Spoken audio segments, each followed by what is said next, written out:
जिल्हा परिषद व पंचायत समिती निवडणुका संदर्भात आजची ही पत्रकार परिषद इथे राज्य निवडणूक आयोगामार्फत आयोजित करण्यात आलेली आहे। आपल्याला माहीतच आहे की माननीय सर्वोच्च न्यायालयाच्या निर्णयानुसार ज्या जिल्हा परिषद आणि पंचायत समितीमध्ये 50% पेक्षा कमी आरक्षण आहे अशा जिल्हा परिषद पंचायत समिती निवडणुका लावण्यासंदर्भात माननीय सर्वोच्च न्यायालयाने निर्देश दिले आणि त्याच्या अनुषंगाने 12 जिल्हा परिषद आणि 125 पंचायत समितीमध्ये निवडणूक घेण्यासंदर्भात आजची ही पत्रकार परिषद आहे। ज्या जिल्हा परिषदांमध्ये या निवडणुका होत आहेत ते जिल्हे आहेत कोकण विभागातील रायगड, रत्नागिरी, सिंधुदुर्ग, पुणे विभागातील पुणे, सातारा, सांगली, कोल्हापूर, सोलापूर, छत्रपती संभाजीनगर विभागातील छत्रपती संभाजीनगर, परभणी, धाराशिव व लातूर अशा या 12 जिल्हा परिषद आहेत। या निवडणुकामध्ये प्रत्येक मतदाराला 2 मते देणे आवश्यक आहे। यामध्ये 1 मत त्याला जिल्हा परिषद निवडणूक विभागासाठी द्यावं लागेल आणि 1 मत पंचायत समिती निर्वाचक गणासाठी द्यावं लागेल। या निवडणुकीमध्ये नामनिर्देशन प्रक्रिया ही ऑफलाईन पद्धतीने राबविण्यात येणार आहे।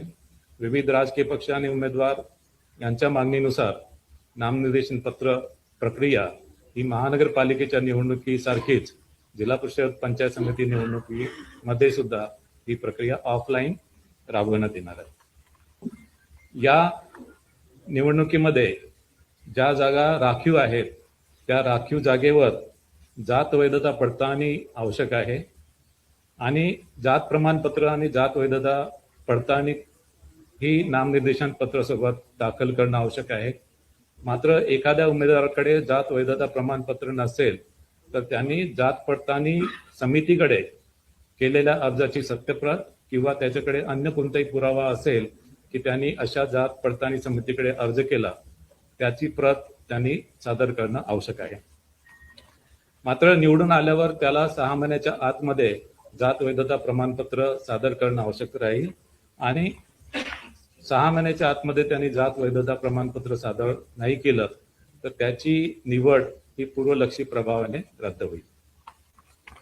या निवडणुकीमध्ये मतदान केंद्र एकूण 25,482 आहे आणि या निवडणुकीसाठी आम्ही इलेक्ट्रॉनिक वोटिंग मशीनद्वारे ही निवडणूक घेणार आहे आणि त्यामध्ये एकूण कंट्रोल युनिट 51,537 आम्ही वापरणार आहोत आणि बॅलेट युनिट 1,10,329 इतके बॅलेट युनिट आम्ही वापरणार आहोत।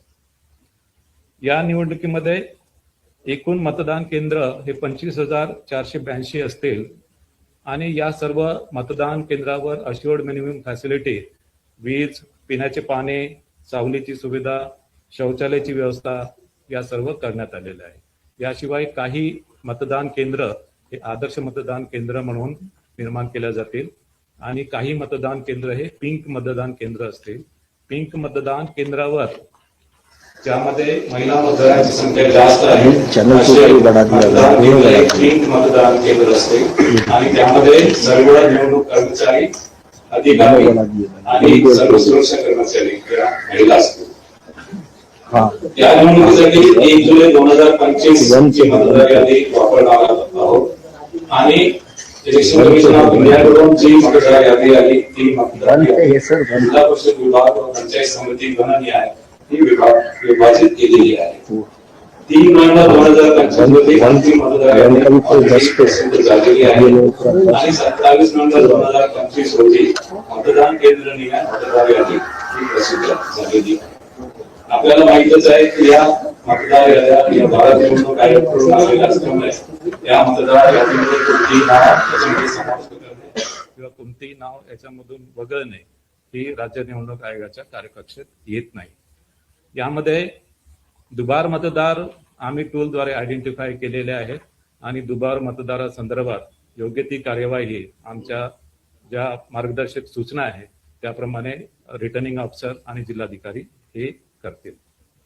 याशिवाय मतदाराला त्याचं नाव, प्रभाग क्रमांक आणि त्याला त्याचं मतदान केंद्र शोधण्यासाठी मताधिकार मोबाईल ॲप विकसित केलेलं आहे.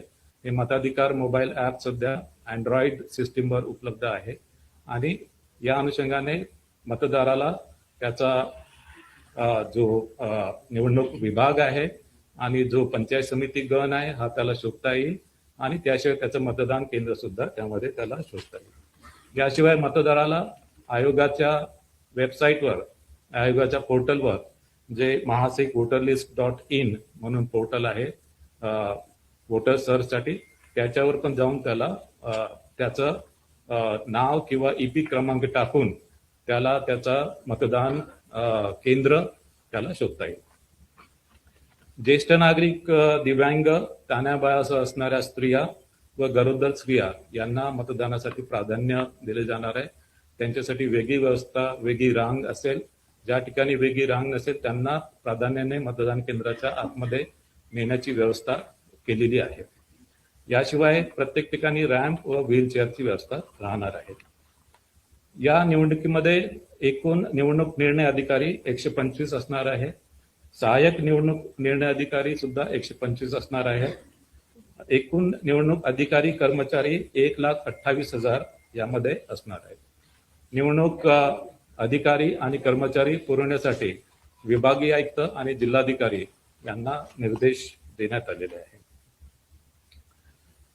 प्रत्येक स्थानिक स्वराज्य संस्थांसाठी जे अधिनियम बनलेले आहेत त्या अधिनियमामध्ये प्रचार समाप्तीनंतर जाहिरातींना बंदी यावर वेगवेगळी तरतूद आहे. जिल्हा परिषद पंचायत समिती अधिनियमानुसार मतदान सुरू होण्याच्या दिनांकापूर्वी 24 तास अगोदर प्रचाराची समाप्ती होईल आणि त्यामुळे प्रचार कालावधी संपल्यानंतर मुद्रित, इलेक्ट्रॉनिक व समाज माध्यमाच्या द्वारे कुठल्याही माध्यमाद्वारे प्रचार विषयक जाहिरात प्रसिद्धी किंवा प्रसारित करता येणार नाही. याशिवाय 2 प्रकारच्या माध्यम प्रसारण सहनियंत्रण समित्या असतील. यामध्ये जिल्हा स्तरावर जिल्हाधिकारी यांच्या अध्यक्षतेखाली जिल्हास्तरीय माध्यम सहनियंत्रण समिती असेल. राज्य स्तरावर राज्य निवडणूक आयोगाच्या सचिवांच्या अध्यक्षतेखाली माध्यम प्रमाणन व सहनियंत्रण समिती असेल. यामध्ये इलेक्ट्रॉनिक माध्यमांसाठीच्या प्रस्तावित जाहिरातीचे पूर्वप्रमाणन ही मुख्य जबाबदारी या समितीकडे असेल. याशिवाय पेड न्यूज संदर्भात तक्रारी, चौकशी ही सुद्धा जबाबदारी त्यांच्याकडे असेल. ही निवडणूक घोषित झाल्यानंतर संबंधित जिल्हा परिषद पंचायत समिती क्षेत्रात आचारसंहिता लागू झालेली आहे. जरी या संबंधित जिल्हा परिषद पंचायत समितीमध्ये आचारसंहिता जरी असेल तरी या क्षेत्राच्या बाहेर इतर क्षेत्रात जर अशा संबंधित जिल्हा परिषद पंचायत समितीच्या मतदारांवर प्रभाव टाकणारी कुठली घटना किंवा कुठला कार्यक्रम घेता येणार. या निवडणुकीमध्ये निवडणूक खर्चावर जी मर्यादा आहे यामध्ये 3 स्लॅब्स केलेले आहेत. ज्या जिल्हा परिषदमध्ये 71 ते 75 निवडणूक विभाग आहेत त्यामध्ये जिल्हा परिषदसाठी 9 लाख, पंचायत समितीसाठी 6 लाख. ज्या जिल्हा परिषदमध्ये 61 ते 70 निवडणूक विभाग आहेत त्यामध्ये जिल्हा परिषदसाठी 7.5 लाख, पंचायत समितीसाठी 5.25 लाख. ज्या जिल्हा परिषदमध्ये 50 ते 60 निवडणूक विभाग आहेत त्यामध्ये जिल्हा परिषदसाठी 6 लाख आणि पंचायत समितीसाठी 4.5 लाख अशा प्रकारे निवडणूक खर्चाची मर्यादा आहे.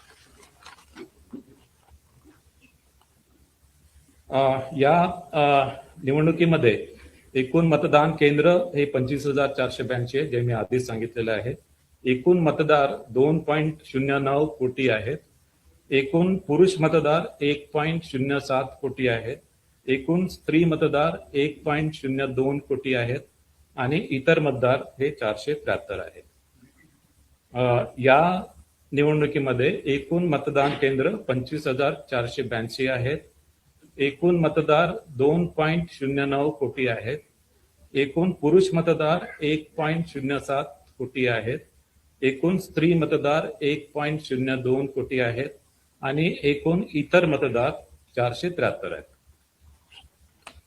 ज्या जागांसाठी निवडणूक घ्यायची आहे त्यामध्ये 12 जिल्हा परिषदमध्ये एकूण 731 निवडणूक विभाग आहेत. म्हणजे 731 जिल्हा परिषद सदस्य निवडून द्यायचे आहेत.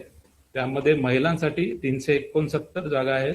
अनुसूचित जातीसाठी 83 जागा आहेत, अनुसूचित जमातीसाठी 25 जागा आहेत आणि नागरिकांचा मागास प्रवर्ग यासाठी 191 जागा आहेत. ज्या पंचायत समिती जागांसाठी ही निवडणूक आहे त्या एकूण पंचायत समिती आहे 125 आणि एकूण जागा म्हणजे एकूण पंचायत समिती सदस्य 1462 निवडून द्यायचे आहेत, ज्यामध्ये महिलांसाठी 731 जागा आहेत, अनुसूचित जातीसाठी 166 जागा आहेत, अनुसूचित जमातीसाठी 38 जागा आहेत, नागरिकांचा मागास प्रवर्गासाठी 342 जागा आहेत. यानंतर मी हा निवडणुकीचा कार्यक्रम घोषित करतो आहे. जिल्हा परिषद व पंचायत समिती 12 जिल्हा परिषद आणि 125 पंचायत समितींचा निवडणुकांचा कार्यक्रम. जिल्हाधिकाऱ्यांकडून निवडणूक कार्यक्रमाच्या सूचनेची प्रसिद्धी 16 जानेवारी 2026. नामनिर्देशन पत्र स्वीकारणे. नामनिर्देशन पत्र स्वीकारणे 16 जानेवारी 2026 ते 21 जानेवारी 2026. नामनिर्देशन पत्राची छाननी. नामनिर्देशन पत्राची छाननी 22 जानेवारी 2026. उमेदवारी माघारीची अंतिम मुदत. उमेदवारी माघारीची अंतिम मुदत 27 जानेवारी 2026. उमेदवारी माघारीची अंतिम मुदत 27 जानेवारी 2026 दुपारी 3 वाजेपर्यंत. अंतिम उमेदवाराची यादी व निवडणूक चिन्ह वाटप. अंतिम उमेदवारांची यादी व निवडणूक चिन्ह वाटप 27 जानेवारी 2026 दुपारी 3:30 नंतर. अंतिम उमेदवारांची यादी व निवडणूक चिन्ह वाटप 27 जानेवारी 2026 दुपारी 3:30 वाजेनंतर.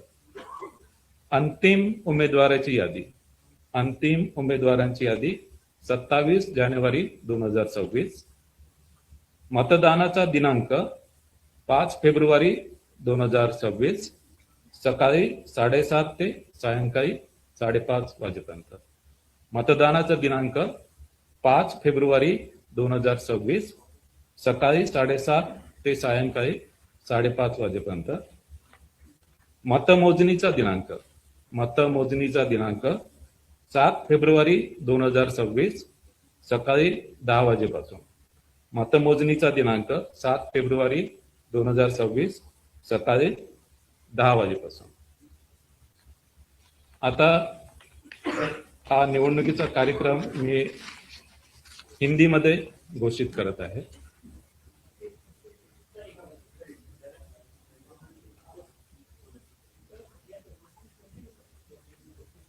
12 जिला परिषद और 125 पंचायत समिति का चुनाव कार्यक्रम. जिलाधिकारी द्वारा चुनाव कार्यक्रम की सूचना का प्रकाशन 16 जनवरी 2026. जिलाधिकारी द्वारा चुनाव कार्यक्रम की सूचना का प्रकाशन 16 जनवरी 2026. नामांकन पत्र स्वीकार करना. नामांकन पत्र स्वीकार करना 16 जनवरी 2026 से 21 जनवरी 2026 सुबह 11 बजे से दोपहर 3 बजे तक. नामांकन पत्र स्वीकार करना 16 जनवरी 2026 से 21 जनवरी 2026 सुबह 11 बजे से दोपहर 3 बजे तक. नामांकन पत्रों की जांच. नामांकन पत्रों की जांच 22 जनवरी 2026 सुबह 11 बजे से. नामांकन पत्रों की जांच 22 जनवरी 2026 सुबह 11 बजे से. उम्मीदवारी वापस लेने की अंतिम तिथि.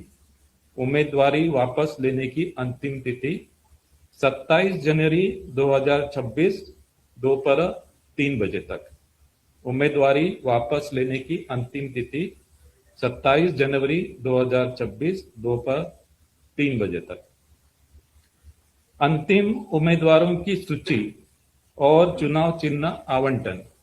अंतिम उम्मीदवारों की सूची और चुनाव चिन्ह आवंटन 27 जनवरी 2026 दोपहर 3:30 बजे के बाद। अंतिम उम्मीदवारों की सूची और चुनाव चिन्ह आवंटन 27 जनवरी 2026 दोपहर 3:30 बजे के बाद। अंतिम उम्मीदवारों की सूची। अंतिम उम्मीदवारों की सूची 27 जनवरी 2026। अंतिम उम्मीदवारों की सूची 27 जनवरी 2026। मतदान की तिथि। मतदान की तिथि 5 फरवरी 2026। मतदान की तिथि 5 फरवरी 2026 सुबह 7:30 बजे से शाम 5:30 बजे तक। मतदान की तिथि 5 फरवरी 2026 सुबह 7:30 बजे से शाम 5:30 बजे तक। मतगणना की तिथि। मतगणना की तिथि 7 फरवरी 2026 सुबह 10 बजे से। मतगणना की तिथि 7 फरवरी 2026 सुबह 10 बजे से। और इसके बाद मैं ये चुनाव कार्यक्रम इंग्लिश में घोषित करता हूं।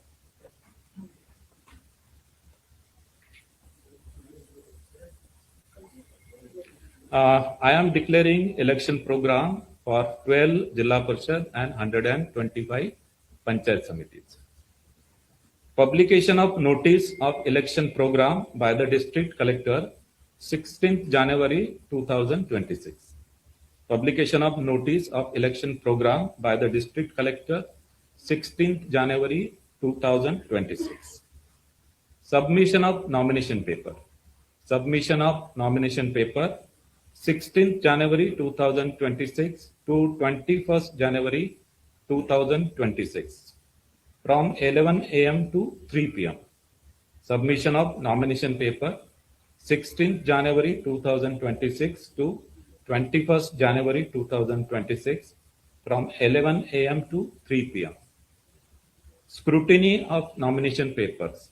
Scrutiny of nomination paper 22nd January 2026 from 11 a.m. onwards.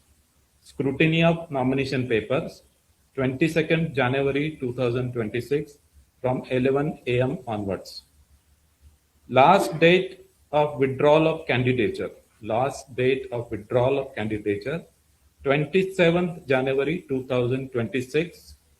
Last date for withdrawal of candidature 27th January 2026 up to 3 p.m. Publication of final list of candidates. Publication of final list of candidates and allotment of symbol. Publication of final list of candidate and allotment of symbol 27th January 2026 after 3:30 p.m. Publication of final list of candidate and allotment of symbol 27th January 2026 after 3:30 p.m. Final list of candidate 27th January 2026. Final list of candidate 27th January 2026. Date of poll. Date of poll 5th February 2026. Date of poll 5th February 2026 from 7:30 a.m. to 5:30 p.m. Date of poll 5th February 2026 from 7:30 a.m. to 5:30 p.m. Date of counting of votes. Date of counting of vote 7th February 2026 from 10 a.m. onwards. Date of counting of votes 7th February 2026 from 10 a.m. onwards. So this is the election program. Now I